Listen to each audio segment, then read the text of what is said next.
انك تنسي شخص بتحبيه ومتعلقة بيه، سواء حبيب او صديق، بيكون صعب جدا في البداية. هقولك بتحسي بايه اول ما بتخرجي من العلاقة دي. هتنسي الشخص ده بسهولة، بس واحدة واحدة. مفيش حد بينسى حد في يوم وليلة. اول حاجة هتحس ان الشخص ده جميل جدا وعمره ما هيتكرر تاني، ولا هتقابلي زيه في حياتك. لكن الحقيقة انك هتقابلي اكيد حد احسن كتير، وتحسي معاه حاجات جميلة ما كنتش متخيلة ان انتي هتلاقي الشخص ده وتحسي الحاجات دي. ان انتي شخص مثلا مش حلو او ما يتحبش، او ممكن لقى حد مناسب اكتر منك. لازم يكون عندك ثقة في نفسك انك تستاهلي احسن حاجة في الدنيا، مهما كانت مميزاتك او عيوبك او شخصيتك. كلنا عندنا مميزات وكلنا عندنا عيوب نتحب عشانها، مش عشان العيوب، يعني قصدي عشان المميزات. والشخصية في عيوب بنتقبلها وبنتعايش معاها عادي، ما هو مفيش حد كامل. فلازم تخلي ثقتك في نفسك عالية. تالت حاجة ان انتي هتبقي مستنية الرجوع من الشخص ده. طب ايه اللي اصلا خلاه يمشي لو كان عايز يكمل؟ هقولك الحل. ممكن تعملي شوية خطوات هتتبسطي بعدها، او هتقربك لفك التعلق من الشخص ده. انتي مثلا يومك عامل ازاي؟ يومك بيبقى حوالين الموضوع ده دلوقتي. انتي مش مشغولة بحاجة تانية، يعني مثلا بتصحي من النوم بتبصي بقى في الرسائل على السوشيال ميديا، او في اي حاجة على الموبايل بتاعك، بتشوفي بعتلك رسالة ما بعتلكيش، تدخلي على الصفحة بتاعته تشوفي نزل حاجة ما نزلش، ولو نزل حاجة ايه هي الحاجة دي. ممكن تروحي شغلك وتفطري وتعيشي يومك كله وانتي بتفكري حوالين الموضوع ده. فأول حاجة لازم تعمليها ان هو مش هيبقى محور حياتك. انتي لازم تاخدي وقت عشان تنسي. هتغيري روتينك، هتقولي لي دي ملهاش علاقة بدي، هقولك لا، انتي فاضية ما وراكيش حاجة غير ان انتي تقعدي تفكري. لازم تحطي روتين يومي تبقى فيه حاجات شغلاكي عشان تطلعي نفسك من التعود على الشخص ده. ما تخليه تاني حاجة، ما تخليش اللي انتي بتحسي بيه يتحول لخطوات على ارض الواقع.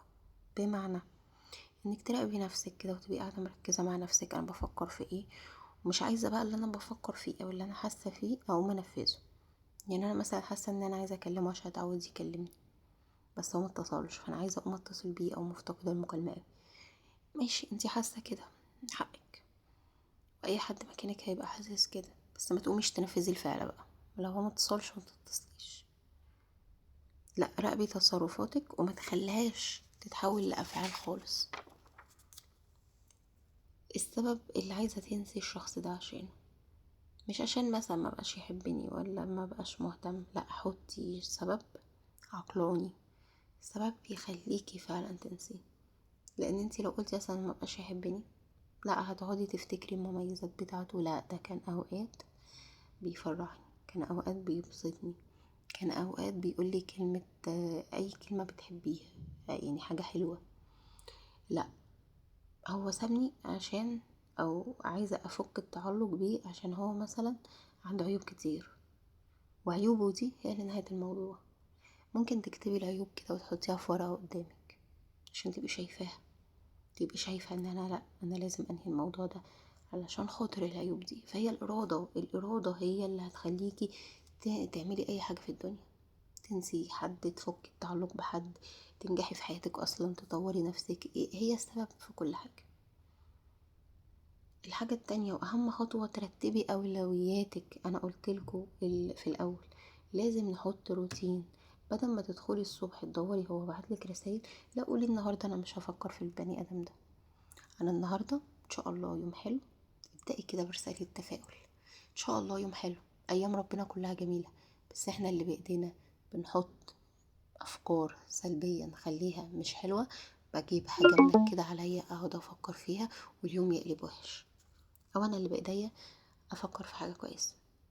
فانا مثلا اصحى النهارده اقول ايه، انا مش هفكر في البني ادم ده النهارده، مش هشغل دماغي بيه. وراقب بقى تصرفاتي. الحاجه اللي بعد كده، اهتمي بنفسك. اخلقي روتين لنفسك فيه اهتمام بنفسك.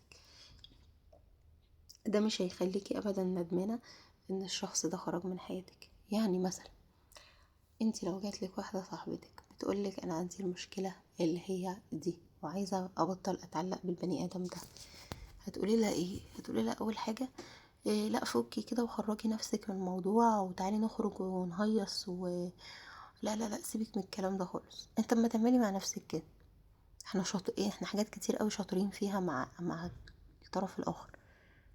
جربي عاملي نفسك وحبيها كأنها واحدة صاحبتك. ده هيبقى محتاج منك خطوة قبل فك التعلق، ان انت اصلا تكوني بتحبي نفسك. ما هو انت لازم تحبيها عشان تطلعيها من الدايرة اللي انت حاطاها فيها.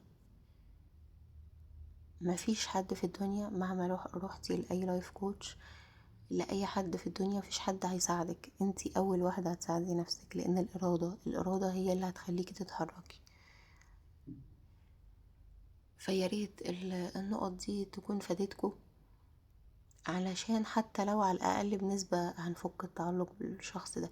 احنا لو التزمنا بيها، او لو كل يوم بصحى اقول لنفسي كده انا مش هفكر في البني ادم ده، انا هعمل روتين لحياتي، إيه، هنزل اتمشى، هشرب حاجة بحبها، هخرج مع ناس بحبها، هشغل يومي كده، هعمل حتى في البيت أكلة بحبها كده واقعد اطبخها بمزاج. فكري ايه اللي بيبسط انا، يعني ايه اللي بيبسطني انا، لانها كنت متعلقه بالشخص ده لان هو باسطني. طب لا خلاص، انا بيك من غيرك هتبسط. لا، وانت مش انت سبب سعادتي في الدنيا. لا، انا قادره ان انا اتبسط لوحدي. وفعلا البني ادم قادر يسعد نفسه بنفسه، مش مستني حد يجي من بره يسعده. لان انا لو وقفت سعادتي على شخص معين هتبقى سعاده مؤقته. انا الشخص ده النهارده ليه مزاج يسعدني هيسعدني، بكره هينكد عليا خلاص انا هتنكد. لا، خليها قرار بايدك انتي مش لعبة في ايده. فالخطوات دي هتساعدك كتير.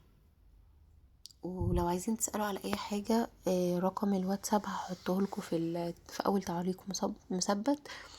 وجروب الواتساب عشان يعني عليه دعم نفسي واستشارات وجروب كده احنا مع بعض، بنات بس طبعا. هدفه ان احنا بنشجع بعض وبنحسن صحتنا النفسية، يعني ان شاء الله يعجبكم.